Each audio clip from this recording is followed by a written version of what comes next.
Every episode is special, but I think this one is more special, even more special than all the episodes before, because first of all, this is first time when the episode will be in English. So, ciao visiem Latvijā and hello to everyone. I hope that's fine for my listeners too, and mostly I think all of them know English, so hopefully they will listen still. And second of all, I have a very wonderful guest, Valērija Vošchevska. She is Ukrainian living in London, right? Yes. You are a digital creator, Ukrainian activist, organizer and writer, and convincing world that Ukrainian voices are important, right? Yes, exactly. Yeah, I follow you on Instagram. That's how I found you. And Instagram shows that people most shown in your feed, they grow it in categories, and you are in my top list right now. And also a lot of other Ukrainians, because when the war started this time, I followed a lot of Ukrainian voices, also the ones you recommend in your Instagram account, and my feed is basically all Ukrainian now. And thank you for your content. I really love it. That's why I also wanted to talk to you. And tell me, please, more about your life in London. When did you move? How long have you been living there? And what are you doing there? Of course. Yes. I moved a very long time ago. It's even crazy to count how many years ago, but I moved when I was 16, and now I'm 30, almost 30. My last year before 30. Oh, that's a lot. And so, yeah. So I came here for school and then went to university and then moved to London and started sort of my career. My first job was in a newspaper, in a magazine called Newsweek. And after that, I joined Amnesty International, which is the world's biggest human rights organization, where I still am today. So that's my day-to-day life on top of everything that you have seen on Instagram. I also run the digital engagement team, the global digital engagement team at Amnesty International. So a lot of what I do for a living came into play and was quite handy for myself and for my country when the war kicked off. Did you move with your parents, or how was it? No, I moved here on my own for I don't even know what it's called. Yeah, just living in the school, So for the last 2 years of my school, and I've been here on my own since I was 16 without my parents. And my parents live in Kiev. Yeah. They're now here with me in London, but that's where my whole life basically. I was born in Kiev and I grew up in Kiev. I went to school in Kiev, and I still go back there quite often. So it's been a lot. But that's a huge step for a 16-year-old girl to move on her own. Yeah. It was a lot, but I feel like I was quite quite an active teenager, and I was like, I want to go on my own. When you're 16, the only thing you want is independence and to move far from your parents. Sure. So that's what happened. Were they happy about it too? I mean, at first it took some convincing, but I think the school I went to was really good, so they were happy about it as well. Yeah, nice. And now they're with you, I guess. We don't know for how long, right? Yeah, they're with me. I was actually quite lucky because they came here just on a planned visit to see me 2 weeks before the war started. Oh, yes. So we were all together when the war kicked off. But the thing is that obviously that, they didn't know. It's not like they were fleeing or evacuating from Ukraine. So they came with a little suitcase and a passport, but they didn't actually, a lot of people when they were fleeing Ukraine, they got a chance to take maybe a couple of photos, documents, things like that. Whereas my parents completely holiday mode, basically, in London. So they went back also, or they stayed? My dad went back 2 weeks ago, but he's back again now. So he went and came back. Okay. And how the war this war? Because I know it's been going for a lot of years, not just since February, but how this time it changed your daily life and maybe the things you work on and how your daily life looks right now. Yeah, it's such a good question because last time I spoke about it was maybe a week after the war or 2 weeks after the war, and like as the war has gone, not the war, the full-scale invasion, as it has progressed, it's what, 70 and a bit days, yes. 73, 74. Anyway, it's a long time. Days have changed, you know, you go through different moments. In the beginning, it was, you know, all hands on deck and all attention to doing things that were going to help Ukraine, and a lot of family things in the beginning, you know, like trying to get people out of Ukraine, trying to support friends who were trying to get out of Ukraine. So it was like very different in the very beginning. Now I guess it's not getting back to normal. And actually, I'm speaking to a trauma counselor, which was really good, and she basically told me that like nothing is going to go back to normal. There is no normal, right? There's no going back to something. It's like your life has changed a lot, and it has changed, you know, I can't go back home right now. I couldn't go back for Easter. I can't go back summer. You know, my family is all over Europe. It's just a lot. And some of my friends are fighting. And she basically said that like, we can't go back to anything, but what we can do is try and grow our new life around the new way that we are living, and to basically like never think of like we need to return to how things were, but we need to move forward and try to create our life in a different way given the circumstances, you know. So yeah, that's kind of it's completely different. But when the world faced COVID, everyone was saying the same, there won't be back to normal.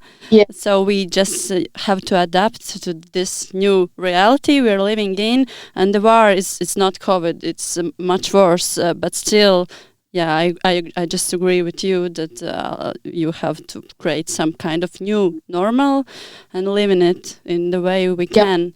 And I also wanted to ask you about the life, the beginning of your life in London, in England, because before this podcast, I thought that I won't be able to do it in English, because, you know, this is not my native language, it's my second language, and I don't know about you, but I think a lot of Eastern Europeans always apologize about their English, right? Like, sorry for my bad English. But then when this invasion started, I thought, no, I won't do that anymore, because, like, I don't want to use word yeah, okay. But no. This is not our native language. We learned it, and we can speak in the way we can. But maybe you remember how was your life like before 16 years ago, and did you face some stereotypes or about Eastern Europeans, or what they thought of you, and how has it changed in all these years? Yeah, that's a really, really interesting thought. I haven't thought about it for a really, really long time, you know, like I think in the UK it was also quite, when I first moved here, obviously I moved and I didn't know a lot of like the culture of the United Kingdom. You know, I didn't know a lot of, I don't even know what they're called, like things that people just talk about on a daily basis, some words, some expression, small talk. I didn't know what small talk was, you know. I didn't know what small talk was at all. And it basically was just very different. And also, you know, Eastern Europeans, I don't know if you find this, but we're also different in terms of our behavior and how we communicate with people, you know, like, and obviously we're not all the same, but we're a bit more like in tune with I think Ukraine, I can talk only for Ukraine. We're a bit more like direct, you know, we're very direct. We don't, whereas British people are like skirting around the problem and trying to like, thank you, please, you know, is all this stuff. So I've had to learn a lot about, I actually had to learn about how to acknowledge my own, I call them strengths, to be honest. I think being direct, even though it might turn off some people in the UK and they might find it weird, I actually think it's a very big bonus for the way that we communicate, right? We're direct, straight to the point. Sometimes we can get a bit more emotional, a little bit more sort of So it was a lot, but as the years have gone by, I've just learned to acknowledge my differences and actually respect them and treat them as like positive things. But also, I mean, I don't have to tell you this, I'm sure you know a lot of this, but also like with Brexit and things like that, sort of I guess a little bit nationalist sentiment within the UK has been rising. And so if you're a foreigner, people don't necessarily, not everyone, I'm not saying everyone, and London is very, like, I guess London is super multicultural, and so it's not that much of a thing, but I know that a lot of Eastern Europeans, like Polish and other people, have experienced a lot of sort of xenophobia and attacks, and so it's like a really important thing to keep in mind, of course, always when talking about the United Kingdom.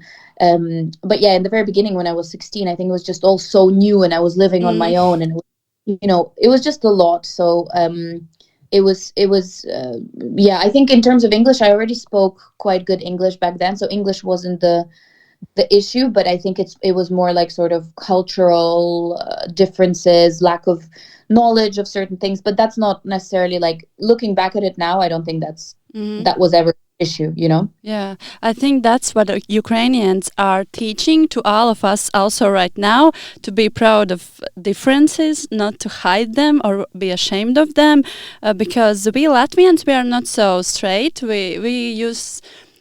I think we are like more silent, and we are like always afraid to say something and to be direct, not as you, but we are learning that from you right now. No, we can't be silent, we have to speak, and like, we are smaller than your country. Maybe that's why too, because we have always thought that we're so small. But in this case, I think size doesn't matter. So we all have our voices, right? And also, thank you for also you and other Ukrainians who are creating content in English, because I really think. Oh, sorry, my Siri just spoke. My Google does that all the time as well. Well, yeah, but thank you for bravery in the way you show it, and we're all learning from it, really. And also, this story is about stereotypes, and I saw in other women's stories, her name is Maria. She's Ukrainian living in Canada. I think you followed her Instagram account is Vinok Collective. I will write it down if someone wants to find her too, but she was sharing a lot of stories about this, like how we Eastern Europeans have faced a lot of stereotypes while being aboard, or from Americans, or because for Latvians, for example, we had that stereotype that our girls are like easy taken, and I think you know that too, right? Like when you go to UK or I don't know if it's right now like that. Maybe it has changed. A lot of time changes things, but still, British tourists who came to Riga always was thinking that we are easygoing and like commenting it, and that's one stereotype that comes to my mind. But yeah, I hope that that's changing also. Yeah, and the other thing is also, I'm sure Latvians will agree with me, but also it's almost like the stereotype is that we always are considered like just Eastern Europe as this like homogenous big blob of people, and we're not, like, no one actually looks at the differences, the history, the culture. And a lot of the time, Maxim Yeristavi and I talk about this a lot, but it's like, as well, it's been a result of the way that Russia has been leading a lot of its control of the region, and including Latvia, Ukraine, everyone around, that they have sort of, their culture and their history has like overtaken ours so much that people all think that it's one thing. We're all the same. The stereotypes are the same for us. I think for Ukraine it's probably even more so. I mean, Latvia is obviously in the European Union, and you guys have been able to separate yourselves a bit more. But for us, it's been quite, the questions always, like the first question is like, oh, how different is Ukrainian? Like, is it actually different? And it's like, well, no one asked a question about like French and Italian, even though they're very similar. If you speak French, you can understand Italian. If you speak Italian, you can understand French, which I think is similar for Ukrainian and Russian, Belarusian, but they're different languages, and no one, things like that. Or like, I think I wrote about it, and loads of people wrote about it. We were on holiday with my mom, and someone started talking to us, and they were like, oh, Ukraine, oh yeah, Shevchenko, right? And my mom was like, wow, they know about our famous, like the most famous Ukrainian poet, Taras Grigorevich Shevchenko. And he was like, no, the football player, Andriy Shevchenko. And it was like, oh yeah, okay. So it's just like people, at least people know some things about Ukraine, but it's just like the lack of like knowledge or interest, I guess, about our culture, our history, our literature, our poetry. I think it's changing now, but it was really, really intense. I think I'm sure you'll agree with me as well. Yeah, I agree. Yeah, because also I remember when I was little and I was going for some trip or so, and everyone was asking, where is Latvia? Or where is Ukraine? I guess it's similar that, oh, it's next to Russia. We used to hear this answer a lot, right? And yeah, I know. Do you drink vodka? Yes. Play the balalaika? Yeah, and then there was a times when we just said, yes, it's next to Russia, because it's easier. Everyone then knows kind of where it is. But now it's changing, and no one says it anymore, and no one will say it anymore. So there are good outcomes from tragic things too this time. Yep. Yeah. I would like to talk about Ukrainian voices, Ukrainian space, and giving space for Ukrainians. I know you have a podcast or Twitter space where you talk about important things you want to share as Ukrainians, and you host it together with Maxim, right? Yeah. Yep. And I saw that you are creating a Patreon page or two. Maybe you can tell a bit more about it. How can we support you? Thank you.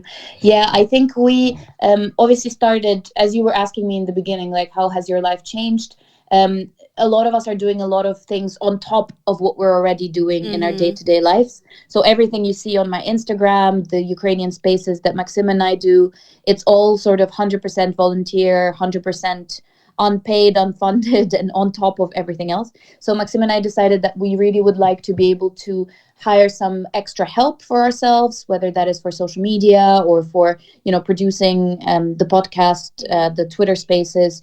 So we decided to launch our Patreon page where people can sign up to be monthly patrons, which we actually now have 21 patrons. Oh, I will do it. I promise you. Thank you. And we're very close to being able to get someone to support us, because we really think that it can let us take this to the next sort of level and make sure that, I think Maxim was telling me yesterday that the podcast was like trending in Georgia, which is great, because he's, I think, natively Georgian as well, Georgian Ukrainian, and he was very proud that it was, getting recognized in Georgia as well. So we just want to be able to support the work more, and potentially support Ukrainians who want to work with us on it, with some funding that we'll receive. So that's the Patreon page that's on my Instagram account, in my link in bio. So for anyone who's listening and who wants to support us, that would be great. I think loads of people keep asking, like, how can I help? Where can I donate? What can I do? And so we my recommendation always is one, obviously the army. I know a lot of people feel weird about supporting the army, but like literally, if there is no Ukrainian army, there is no Ukraine.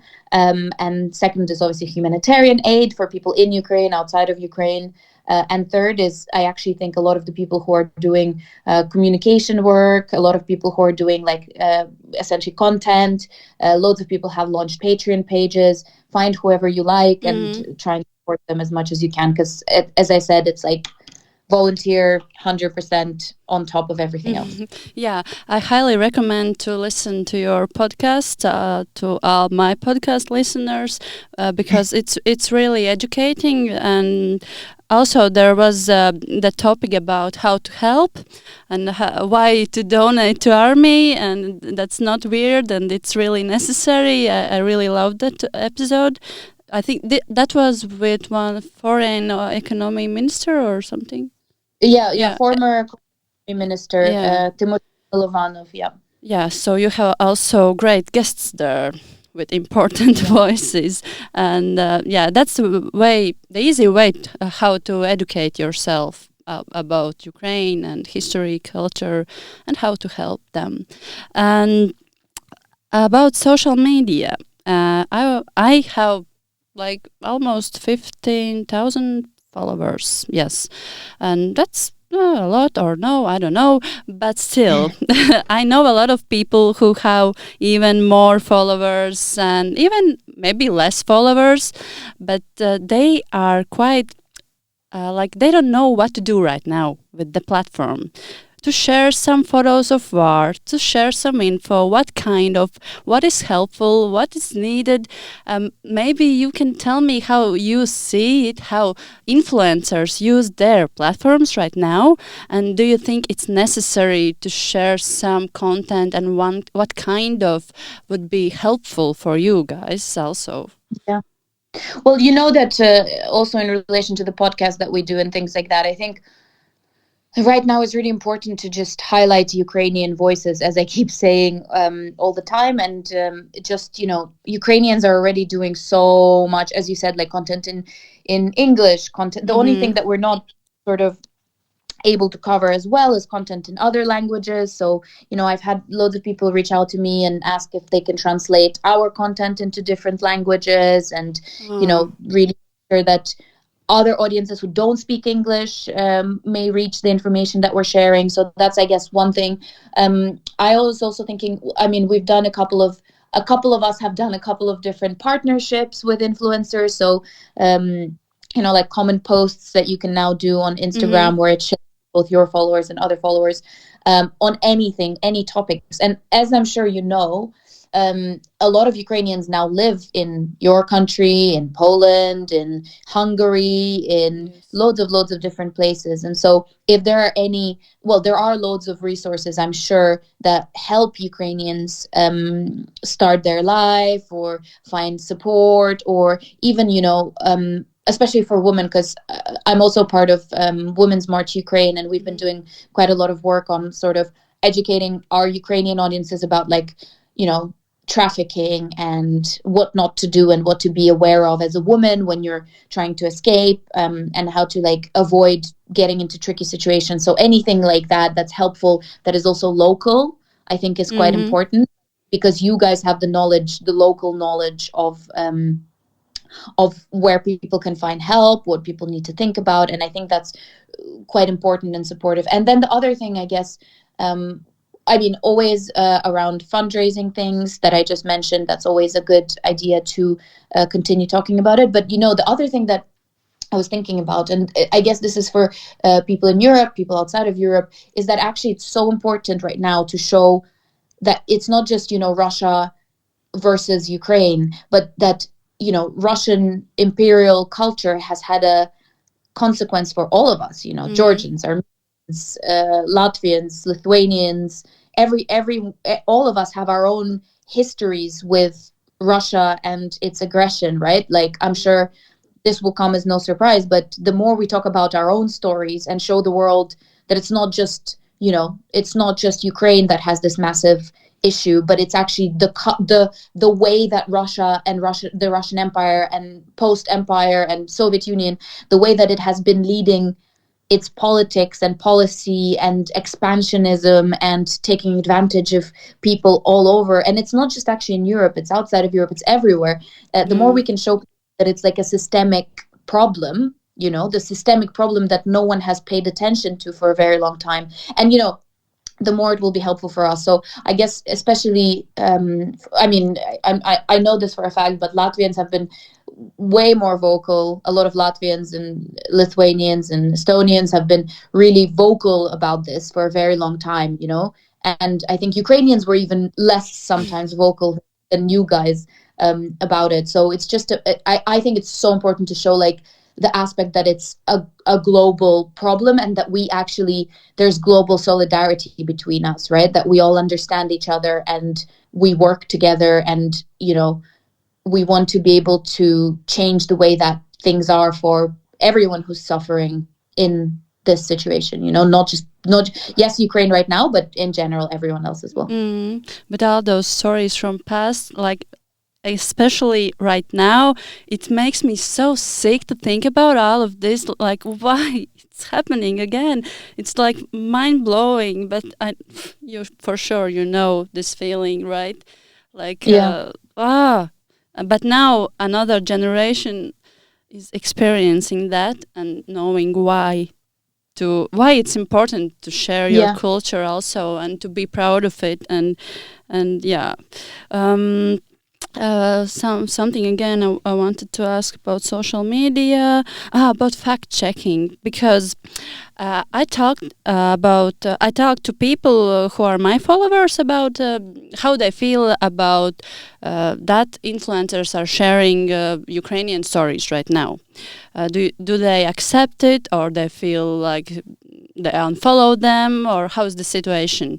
And a lot of people answered, and they said that they totally understand that it's necessary, and that's the way we can support it if you have a platform, and in that way it's fine. But the question was about like adopting or are these stories real? You know, because we live in a century where fact-checking is very important. Not in Russia, but in like normal countries. So I want to share the stories, but do I really have to like find some really the first source of it, and so on, or because I know also some Ukrainians were talking about it, like, please believe us, it's real stories, like these are real stories. I think, you know, what is it? I think it's a BBC rule. Maybe not. Yes, a BBC rule. If you get three sources, three reputable sources talking about something, then it's you know, it means it's true.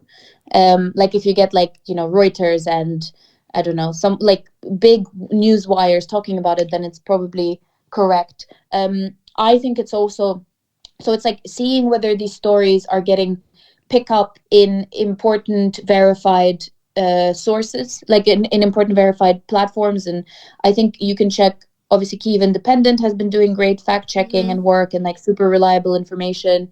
And like Ukrainska Pravda, which the only problem is that it's in Ukrainian, so not many people can verify specifically what's happening. But also I think a lot of the Ukrainian influencers that you know, you were talking about before, I made a couple of posts for people to follow them. I think we're all like, I think it's about building also, it's our responsibility as well to share things that we have verified and have found good sources for and things like that. And it's about building that trust amongst our audiences for them to be able to trust us. And it's like a two-way relationship, you know, it's like we have to provide reliable information, exactly for the reason that you are saying, right? Like we want people to be certain that what we're doing is correct and is true and all these things. So it's about us building that trust with our people and our audiences. And then at the same time, it's about trying to make sure that even for yourself, if you're checking something, if you're seeing it, that it's in a couple of different reliable sources, then it's okay to share. I think, of course, like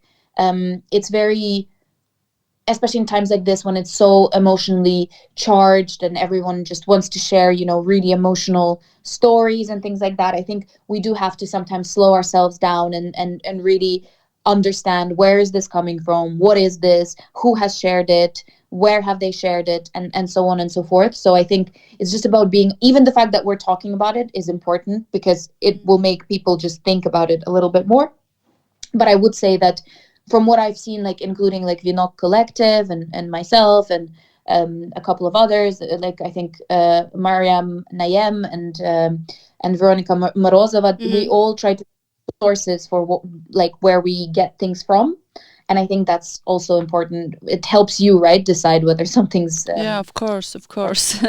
I trust some of your influencers, Ukrainian influencers, or people who work in government and share the stories, and those who have that verified badge on Twitter or Instagram, or you see that their account is like trustable. But okay, thank you for explaining that. And tomorrow, no, not tomorrow, but Monday, when I will publish this episode, will be the 9th of May. How do you feel this year about this weird date? Not good. And I think it's a feeling that a lot of Ukrainians share, but I'm sure a lot of Latvians share as well. We know how important historical dates and historical connections have been for Putin. We know, right? We've seen this on many occasions. He does a lot of crazy stuff that is related to historical celebrations. For those people who don't know, obviously 9th of May is like Victory Day in Russia, World War II Victory Day, and it's a massive military parade. And actually, I believe it was, I don't remember who did it. I think it was maybe Mariam Nayem who did a post about not the importance, about why Russia does. Yeah, and why we won't celebrate, why we don't celebrate it, right? Yeah. And so I think loads of us are like very scared about what's going to happen because we don't know. And, he needs a victory. The person that should not be named needs some sort of a victory for 9th of May. Or some sort of an event, activity, whatever it is, because it's so important in the minds of Russians, and it's such an important part of his propaganda machine that we're all just a little bit uneasy about what's going to happen tomorrow and on the 9th of May itself. I think that's why everyone's just a little bit anxious and nervous, and all the crazy news that is coming out of Russia right now, even in relation to Baltic states and UK, and it's not just Ukraine that is popping up in their propaganda rhetoric. I think everyone's just a little bit uneasy, but I think only us, like you guys and us, understand why 9th of May is such a scary date now. It was a date that, I guess, did you guys do parades on the 9th of May as well? No, we don't. But some Russian-speaking persons in Latvia is kind of celebrating it, like going to monument and putting their flowers. But there were years where there was like kind of really like a festival, a small one, but it was from like Russian side. Yeah, not a celebration, not Latvians. Yeah, well, I guess and it's hard to explain, but for a lot of us, obviously, our grandparents went through Second World War, our families were affected, and so it's an emotional time. It's just so sad that now it just has a different meaning, a scary, terrible, violent meaning to a lot of us, and it's never going to be the same ever. Yeah, I know that in the end of April, you Ukrainians in Kyiv pulled down the Soviet monument, symbolizing Russian-Ukrainian friendship. So congrats with that. And we have that kind of monument too. But it's kind of sad that our government is acting really slowly to pull it down. And I hope it will disappear soon. But in Latvia, in the 9th of May, it will be like Memorial Day this year, like a remembrance for the victims of the war in Ukraine this year. Yeah. So every event is like banned, and nothing can happen. Like just flags with a black tie, like it's a Memorial Day, and we won't ban the Ukrainian flags like in Germany. I was just gonna say Berlin. What? That was really shocking news. Like, why? They are scared or what? I don't know. I don't know.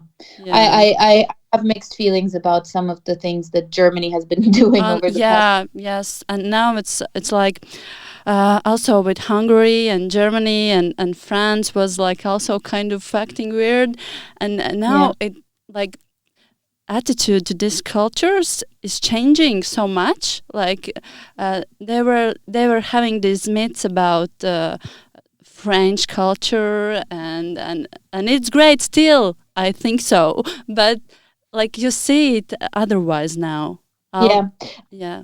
Did you see Ukrainians were talking about this, that like, you know, Euromaidan and Maidan and Revolution of Dignity, we fought for European values, and this war we've upgraded. We don't need European values. We've seen European values can be, we need our own values, and we've shown the world that our values are actually, you know, potentially more important and humane, and not more important, but are much more sort of what you say the word, you know, they're genuine from our heart, and they're probably a lot of people have come and supported our values, and we don't need to support anyone else's values. We're just working on our own, and we've shown the world that our values are important and are genuine. So I think that's been really interesting to see. But you're totally right.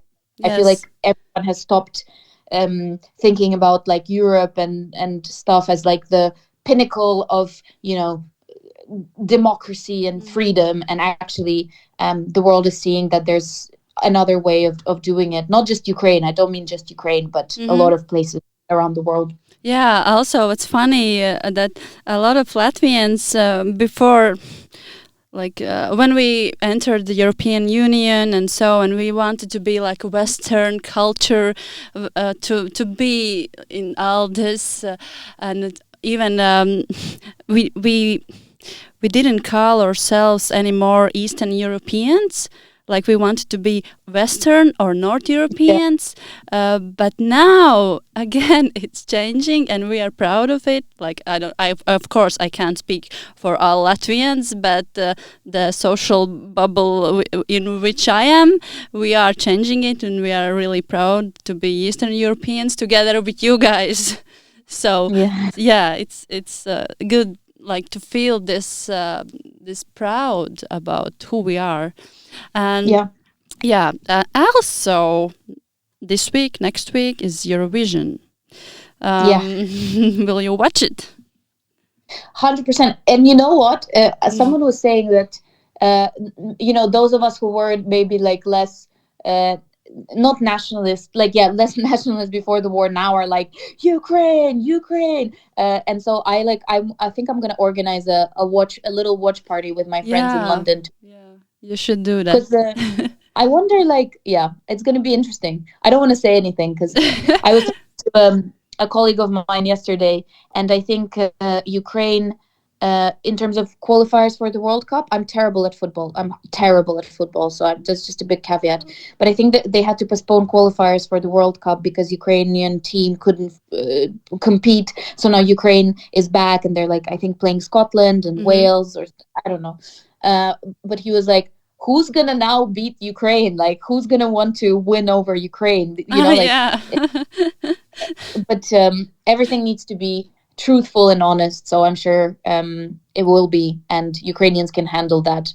But I love the song that the Ukrainians are going with to Eurovision. It's great, and I think we all know who will win. But okay, we won't say it just in case, because. It's great, and the song is really great. Yeah, it's not going to be Russia.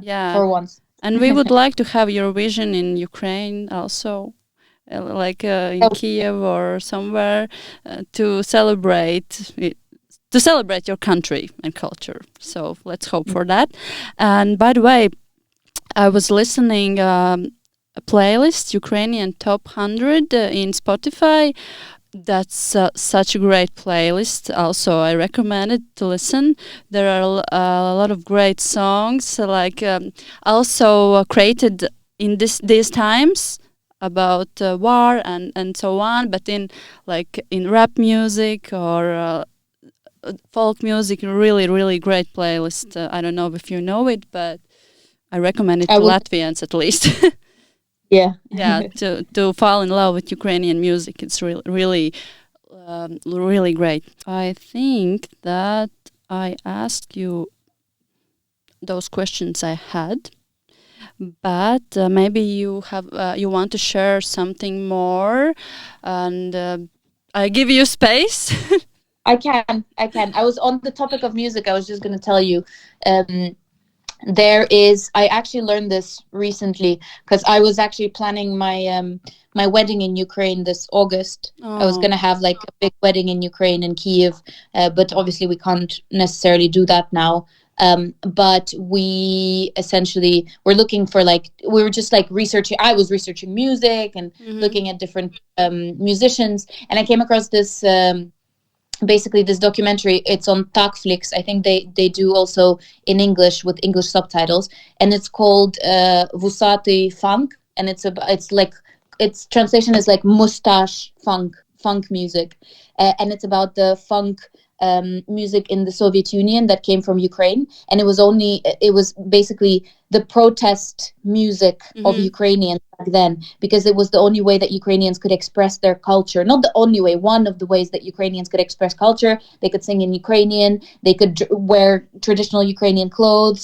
The music is great, by the way. If you listen to old school Ukrainian funk, it's really, really cool. And I just think, check for your listeners as well. Check that out. It's pretty awesome. Okay. And by the way, my podcast has a playlist, and every guest I'm talking to is recommending one song, and you have to do that too. So. Okay. I will right now, or should I send it to you later? I will be happy if you say it right now. If you can look up to it. I'm not going to give you a Ukrainian funk song. It's fine. You can do whatever you want. I can tell you the one that I've been listening to a lot.